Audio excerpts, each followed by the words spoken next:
तो hello everyone, welcome back to maths tired. और आज के सेशन में हम लोग इस ब्यूटीफुल से क्वेश्चन को देखने वाले हैं जो कि जेई एडवांस में पूछा गया है यार। और जेई एडवांस का क्वेश्चन है इसलिए भी इम्पोर्टेंट है और हो सकता है कि इन फ्यूचर आपको ये मेंस में दिख जाए, तो मेंस पॉइंट ऑफ व्यू से भी ये बहुत इंपॉर्टेंट है। ये क्वेश्चन देखने में तुमको लिमिट्स का लग रहा होगा, बट मेरी बात मानो, इसमें लिमिट 0.1% यूज होगी। ठीक है, तो चलो क्वेश्चन को शुरू करते हैं। The question says let f x be a continuous differential function. अच्छा, वो क्या कह रहा है कि एफ एक्स जो है वो एक कंटिन्यूस और एक डिफरेंशिएबल फंक्शन है इस इंटरवल के बीच में। ठीक है, और हमें एक वैल्यू दे रखी है, यानी जरूर कुछ ना कुछ अल्फा बीटा या कुछ ऐसा कांस्टेंट निकालना होगा। अच्छा, लिमिट दे रखी है और कह रहा है कि जब x पॉजिटिव होगा तो उस हर पॉजिटिव x के लिए फंक्शन को तुम डिकोड करो।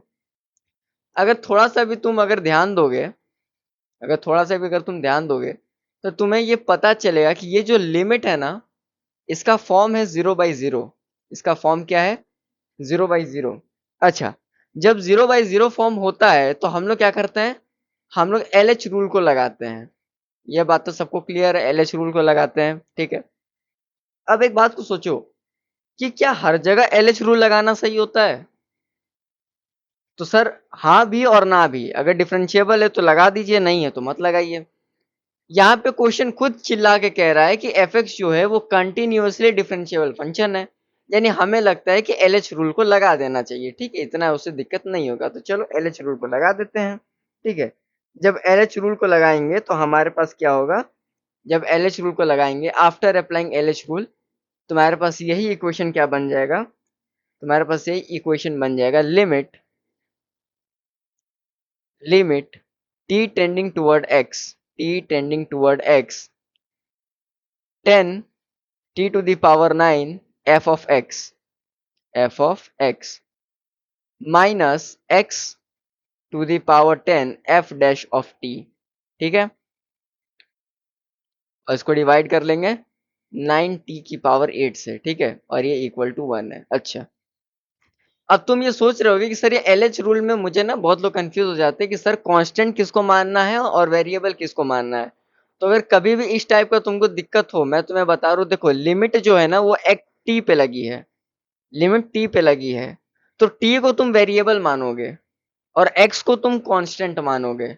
अगर यहाँ से अगर तुमको समझ में नहीं आया कि सर कांस्टेंट और वेरिएबल किसको मानते हैं, इसमें मुझे बहुत दिक्कत होता है, तो जिस पे लिमिट लगी है उसको तुम वेरिएबल मानोगे और जिस पे लिमिट नहीं लगी है उसको तुम कांस्टेंट मानोगे। ठीक है, जैसे या यूं मान लो कि जो राइट साइड में लिखा रहेगा वो कांस्टेंट रहेगा, जो लेफ्ट साइड में लिखा रहेगा वो एक वेरिएबल होगा। ठीक है, तुम इस तरह से भी समझ सकते हो, कोई दिक्कत वाली बात नहीं है। अच्छा, अब थोड़ा सा अगर अपन ध्यान देंगे तो हमारे पास ये जो इक्वेशन अब यहाँ से बन के आएगा, तो हमारे पास बन के आएगा 10 time of x into F x minus x square f dash x. ठीक है, इज इक्वल टू 9। ये बात तो समझ में आ रही है ना, मैंने कैसे लिखा है ये तो समझ में आ ही रहा होगा। ठीक है, कोई दिक्कत वाली बात नहीं है जी सर, यहाँ तक तो समझ में आ रहा है। अच्छा सर, क्या अब इसको ऐसे नहीं लिख सकते हम लोग?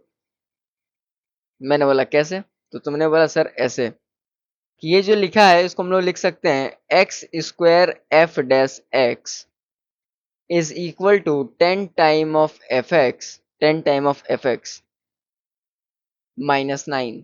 इसको तो ऐसे लिख ही सकते हैं, मैंने जस्ट ट्रांसफर किया और तो मैंने कुछ किया नहीं है। अच्छा, क्या तुम अब इसको ऐसे नहीं लिख सकते हो कि सर एफ डैश एक्स जो होगा वो इक्वल टू हो जाएगा किसके? 10 टाइम ऑफ एक्स के इक्वल हो जाएगा, और इसको एक्स से डिवाइड कर लो तुम, -9/x² की इक्वल हो जाएगा। ये तो तुम लिख ही सकते हो। ठीक है, ये तो तुम लिख ही सकते हो। अच्छा, एक काम कर लेते हैं कि एफ डैश एक्स को ना और एफ ऑफ एक्स को, अगर एफ ऑफ एक्स को वाई मान लोगे तो एफ डैश एक्स को क्या मानोगे तुम? dy/dx। इंटरचेंज कर लो, तो यहां तुम लिखोगे dy/dx minus 10 by x into y is equal to -9/x²। ठीक है,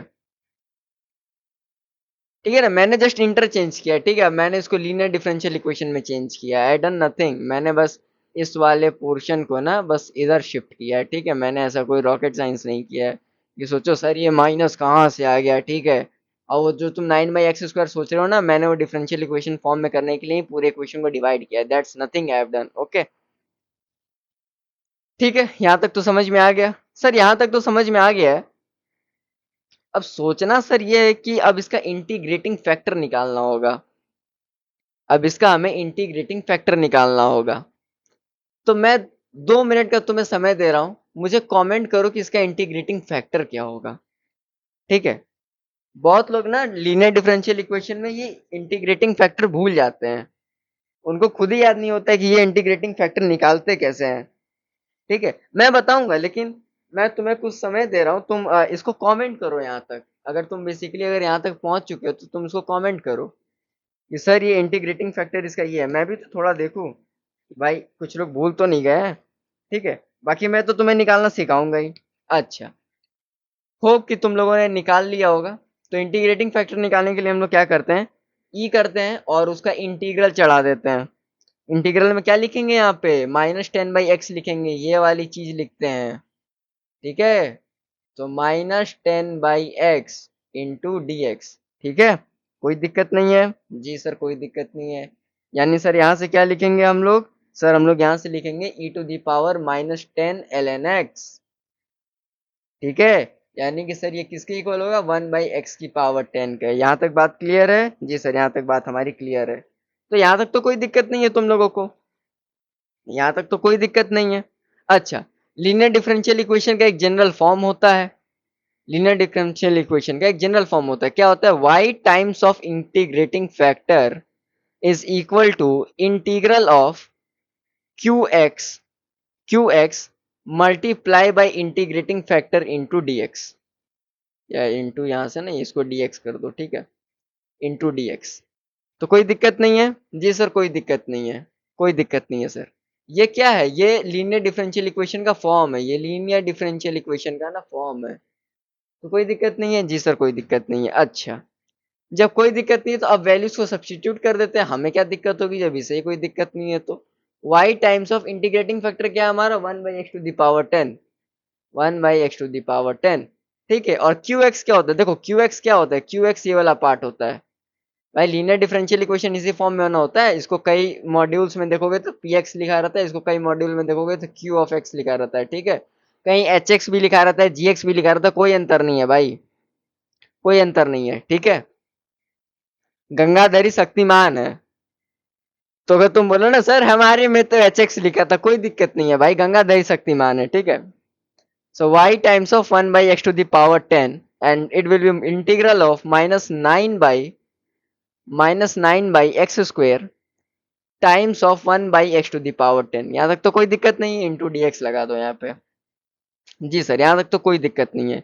यानी हमें क्या मिला, यहाँ से हमें मिला y/x⁻10 which is equal to 9/11 x⁻11 plus c। इसको इक्वेशन 1 मान लो। अच्छा, इस क्वेश्चन में देखो यहाँ पे एक ये चीज दी हुई थी, इसका मतलब है कि जब भी तुम x को 1 डालोगे तो y की वैल्यू 2 आएगी। तो इसका यूज करना तो तुम लोग को अच्छे से आता है।